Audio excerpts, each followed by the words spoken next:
नमस्कार दोस्तों। तो आज हम इस वीडियो के माध्यम से अधिगम के 30 मोस्ट इम्पोर्टेंट क्वेश्चन करने वाले हैं। वैसे तो इसमें 200 प्लस क्वेश्चन हैं, लेकिन आज की वीडियो में सिर्फ 30 ही क्वेश्चन कर पाएंगे। कल जो वीडियो आएगी उसमें हम 30 क्वेश्चन और एक्स्ट्रा करेंगे। तो चलिए आज की वीडियो को शुरू करते हैं। हाँ, शुरू करने से पहले अपने चैनल को सब्सक्राइब कर दीजिएगा और इस वीडियो को लाइक ज़रूर कर दीजिएगा। बेल आइकन दबा दीजिएगा, जैसे ही अगला वीडियो आता है आपको नोटिफिकेशन मिल जाएगा। तो चलिए शुरू करते हैं क्वेश्चन नंबर 1 से। तो बताइए कि अधिगम से क्या तात्पर्य है? व्यवहार में अस्थायी परिवर्तन है, परिपक्वता के कारण परिवर्तन है, अभ्यास व अनुभूतियों के माध्यम से व्यवहार में अपेक्षाकृत स्थायी परिवर्तन है, या बीमारी एवं थकान के कारण व्यवहार में परिवर्तन है। तो जो यहाँ पे अपना आंसर होगा, आंसर नंबर सी सही हो जाएगा। चलिए नेक्स्ट क्वेश्चन देखते हैं। सीखना विकास की प्रक्रिया है। तो बताइए कि यह कथन किसने कहा था कि सीखना विकास की प्रक्रिया है? तो यह कथन हमने कहा था नंबर बी, गेट्स व अन्य ने। चलिए नेक्स्ट क्वेश्चन देखते हैं। निम्न में से कौन सी सीखने की प्रक्रिया की विशेषता नहीं है? नहीं है पे गौर कीजिएगा हमेशा, क्योंकि ये नहीं है हमेशा कभी कभी क्वेश्चन सही आ रहा होता है उसे भी गलत करवा देता है। तो हमेशा नहीं है पे ध्यान देना है कि अन अधिगम भी अधिगम है, सीखना सतत प्रक्रिया है, सीखना केवल विद्यालय में होता है, या अधिगम अनुकूल है। तो बताइए नंबर कौन सा सही होगा इसमें? तो सही नंबर होगा नंबर सी, सीखना केवल विद्यालय में होता है। ये भाई साहब गलत है। ठीक है, तो अगला क्वेश्चन देखते हैं। अनुभव एवं प्रशिक्षण के माध्यम से व्यक्ति के व्यवहार में होने वाला स्थायी परिवर्तन ही अधिगम है। भाई साहब एक बात ध्यान रखिएगा, जब भी घर पर गेट्स आते हैं तो हमें क्या होता है, हमें अनुभव और प्रशिक्षण मिलता है। चलिए नेक्स्ट क्वेश्चन देखते हैं। सीखना एक सार्वभौमिक प्रक्रिया है जो एक विशेष उम्र के लोगों में पाई जाती है, अध्यापक से बालक तक आती है, समस्त प्राणी में पाई जाती है, या फिर केवल शैक्षिक संस्थानों में संभव है। तो बताइए कि आंसर कौन सा होगा इसमें? तो जो आपके आंसर होगा वो होगा नंबर सी। चलिए नेक्स्ट क्वेश्चन देखते हैं। निम्नलिखित में से कौन अधिगम की विशेषता नहीं है? अधिगम अनुभवों का संगठन है। अधिगम अनुभवों का संगठन है, भाई बात तो सही कह रहा है। अधिगम एक निश्चित आयु तक ही सीमित है, ये तो गलत कह दिया इसने। अधिगम नया कार्य है, हाँ है। अधिगम आदतों के निर्माण की प्रक्रिया है, हाँ भाई आदतों का निर्माण होता है अधिगम से। तो अपना यहाँ पर जो आंसर होगा वो नंबर बी, ये बात यहाँ पे गलत कही गई है। चलिए क्वेश्चन नंबर 7 देखते हैं।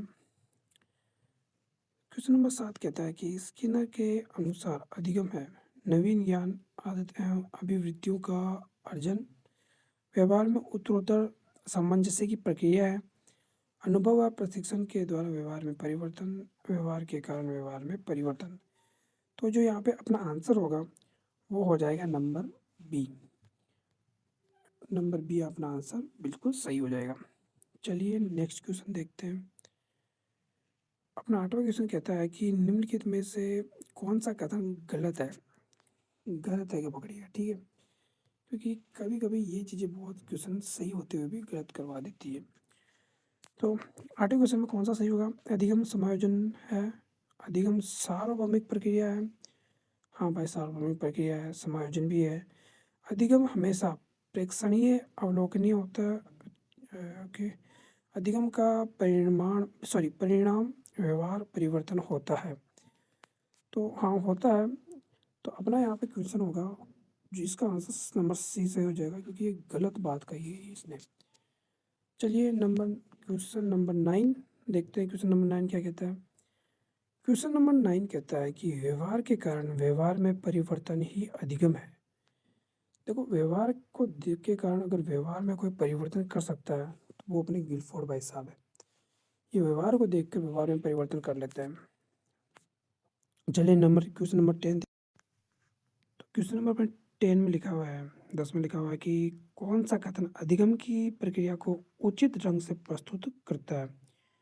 कक्षा कक्ष में अधिगम संवेदनाओं में परिवर्तन, व्यवहार में परिवर्तन, व्यवहार में अपेक्षाकृत स्थायी परिवर्तन। तो सही ढंग से यहाँ पे लिखा हुआ है कि उचित ढंग से प्रस्तुत करता है, तो व्यवहार में अपेक्षाकृत स्थायी परिवर्तन ये हो जाएगा। चलिए नेक्स्ट क्वेश्चन देखते हैं। नेक्स्ट क्वेश्चन क्या कहता है। कोई भी बालक सीखना शुरू करता है, तो बताइए कि कोई भी बालक सीखना कैसे शुरू करता है। जब उसे विद्यालय में प्रवेश दिलाया जाता है, जरूरी थोड़ी भाई साहब विद्यालय में प्रवेश दिलाएंगे तो ही सीखेगा। जब वह बोलना शुरू करता है, देखो सीखता है, लेकिन अगर बोलता नहीं है तो इसका मतलब ये भी थोड़ी भाई वो सीखेगा नहीं, सीखेगा भाई, क्यों नहीं सीखेगा। जब वह घर से बाहर निकलता है, देखो घर से बाहर निकलना सीखना हो सकता है, लेकिन जरूरी नहीं है कि घर से बाहर निकलेगा तो ही सीखेगा। तो अपना आंसर नंबर डी बिल्कुल सही हो जाएगा। चलिए नेक्स्ट क्वेश्चन देखते हैं कि अधिगम प्रतिफल का तात्पर्य है। अधिगम प्रतिफल का क्या तात्पर्य है। तो जो अपना आंसर बताइए कौन सा सही होगा। बालक के व्यवहार में होने वाला परिवर्तन, शिक्षक की शिक्षण विधियों में परिवर्तन, पाठ्य वस्तु का परिमार्जन, उपयुक्त में से कोई नहीं।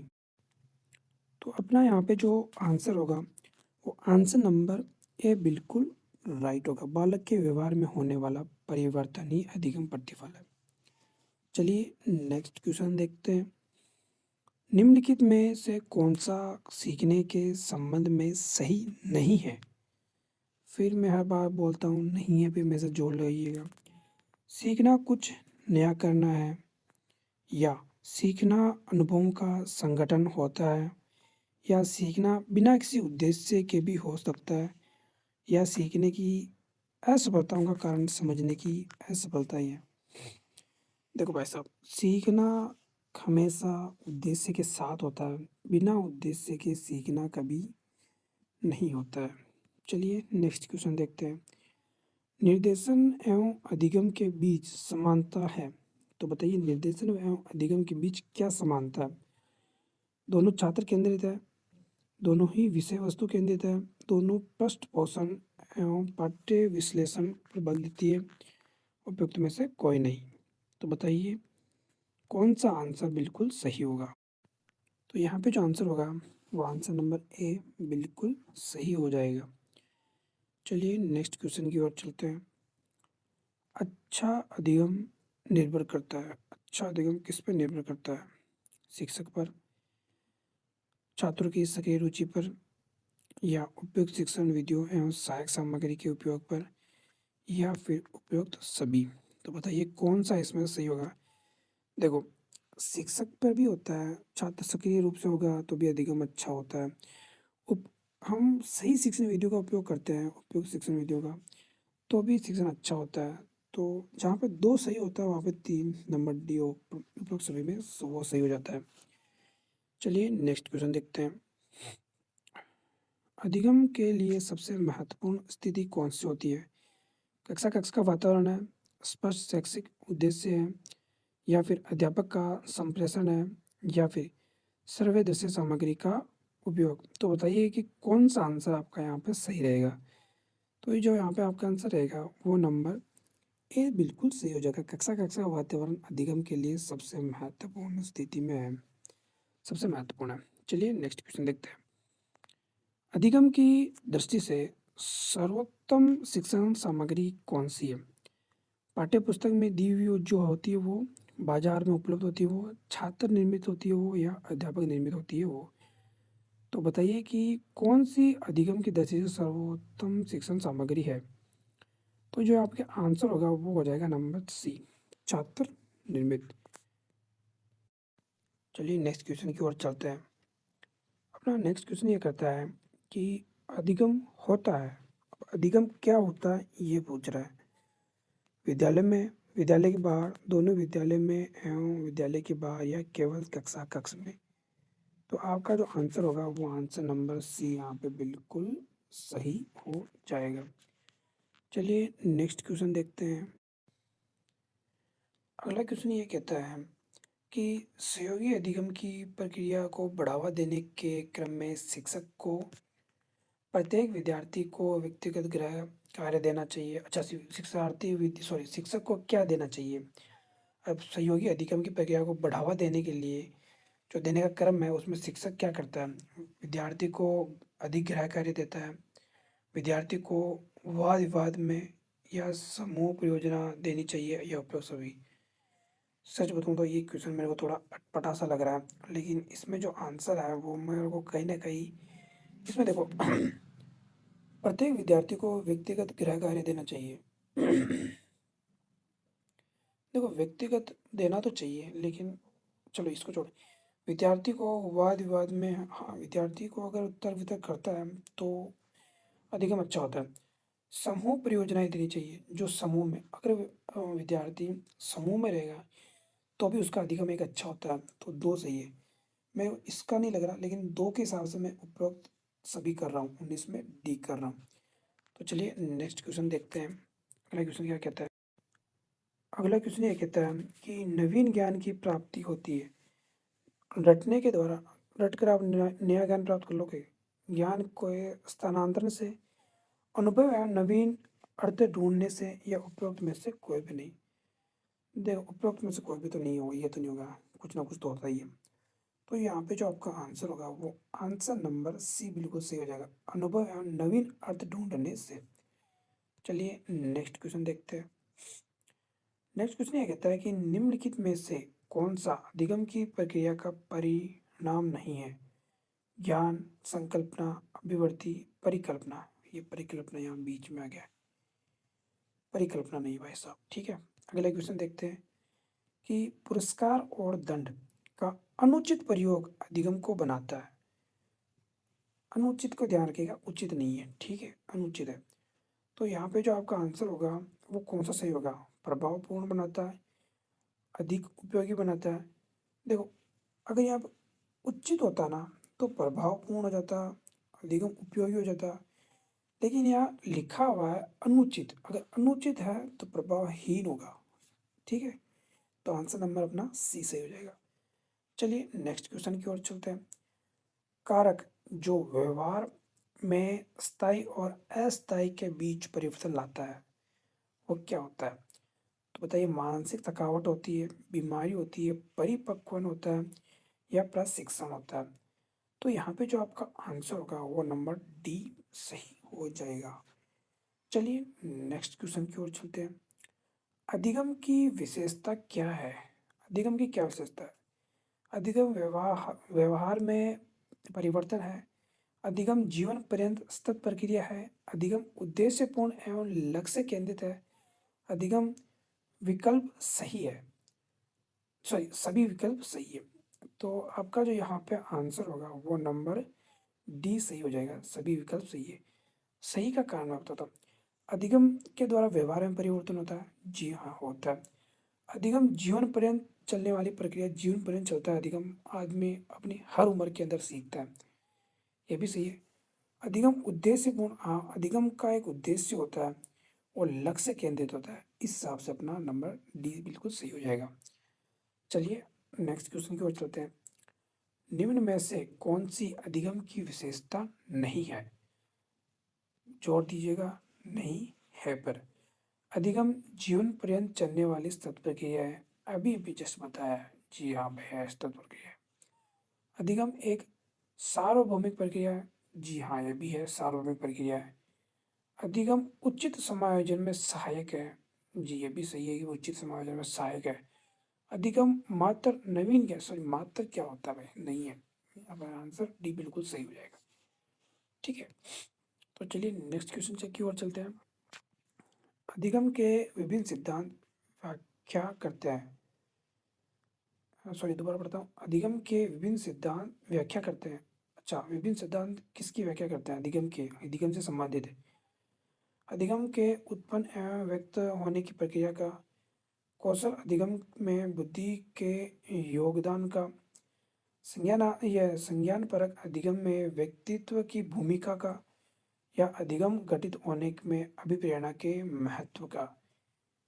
तो यहाँ पे जो आपका आंसर होगा वो आंसर नंबर ए बिल्कुल सही हो जाएगा। चलिए नेक्स्ट क्वेश्चन की ओर चलते हैं। अधिगम को प्रभावी बनाने के लिए लक्ष्य को देश के संदर्भ में अर्थपूर्ण होना चाहिए। पाठ्यक्रम के उद्देश्य, बौद्धिक विचार, दूसरों के स्तर या विद्यार्थियों की आवश्यकता एवं उद्देश्य। तो यहाँ पे जो आपका आंसर होगा वो नंबर डी हो जाएगा, विद्यार्थियों की आवश्यकता एवं उद्देश्य के संदर्भ में अर्थपूर्ण होना चाहिए। चलिए नेक्स्ट क्वेश्चन की ओर चलते हैं। अधिगम की मुख्य विशेषता है कि व्यवहार में परिवर्तन लाता है। दोबारा पढ़ूंगा मैं क्वेश्चन की, अधिगम की मुख्य विशेषता क्या है? व्यवहार में परिवर्तन लाता है। इसको करते हैं, अभी ये पढ़ते हैं कि व्यवहार में परिवर्तन लाता है, जी लाता है। शारीरिक परिपक्वता को प्रोत्साहन देता है, ये भी देता है। अपेक्षाकृत कौशलों की ये प्रत्यक्षीकृत कौशलों की अपेक्षा करता है, ये मुझे तो पता नहीं आ रहा। लेकिन थकान के कारण परिवर्तन होता है, हाँ होता तो है। तो मुख्य विशेषता तो व्यवहार में परिवर्तन लाना ही है, तो 28 में ए हो जाएगा। ठीक है, अगला क्वेश्चन देखते हैं। अगला क्वेश्चन क्या कहता है कि निम्नलिखित में से किस कथन को सीखने के लक्षण के रूप में नहीं मापा जा सकता? सीखना कुछ ऐसी चीज है जो अनुभवों के परिणाम स्वरूप घटित होती है, या फिर व्यवहार का अध्ययन सीखना है। अन अनभिय अन अधिगम भी सीखने का एक हिस्सा है। सीखना एक प्रक्रिया है जो व्यवहार में परिवर्तन करती है। तो यहाँ पे जो आपका आंसर होगा वो नंबर बी हो जाएगा। चलिए अपना इस वीडियो का आखिरी क्वेश्चन देख लेते हैं। तो चलिए अपने ये नंबर 30वां क्वेश्चन है जो अपना इस वीडियो का आखिरी क्वेश्चन है। इस क्वेश्चन को पढ़ने से पहले आपसे एक रिक्वेस्ट करना चाहूँगा, ये अपने यूट्यूब चैनल को सब्सक्राइब कर दीजिएगा, इस वीडियो को लाइक ज़रूर कर दीजिएगा और एक प्यारा सा कमेंट बॉक्स में छोड़ दीजिएगा कि आपको ये वीडियो कैसा लगा। अब चलिए क्वेश्चन नंबर 3 पढ़ते हैं, क्या लिखा हुआ है इसमें कि निम्नलिखित में से कौन सा कथन सीखने के बारे में सही है? बच्चों द्वारा की गई त्रुटियां यह संकेत करती है कि किसी तरह का सीखना नहीं हुआ है। सीखना उस वातावरण में प्रभावी होता है जो संवेगात्मक कारकों से प्रभावित होता है। सीखने के किसी चरण पर सीखना संवेगात्मक कारकों का प्रभाव नहीं होता है और सीखना मूल रूप से मानसिक प्रक्रिया है। तो कौन सीखने के बारे में कौन सा कथन सही है? नंबर बी सही हो जाएगा। सीखना उस वातावरण में प्रभावित होता है जो संवेगात्मक कारकों से प्रभावित होता है। चलिए मिलते हैं अगली क्लास में। धन्यवाद।